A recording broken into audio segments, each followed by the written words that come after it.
কথা শঙ্খ ঘোষ, লোকে আমায় ভালোই বলে, দিব্যি চলন শুন, দোষের মধ্যে একটু নাকি মিথ্যে কথা কই।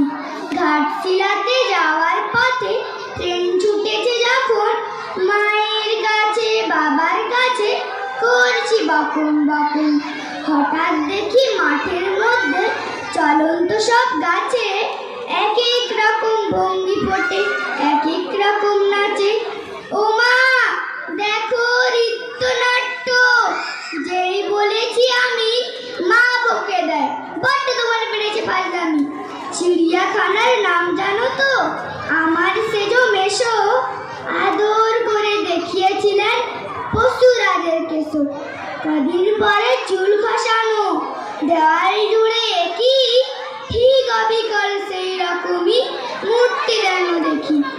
আকাশের মধ্যে যেই বলেছি সুরঞ্জনাথ কাছে, জানিস আমার ঘরের মধ্যে সিংহ বাঁধা আছে।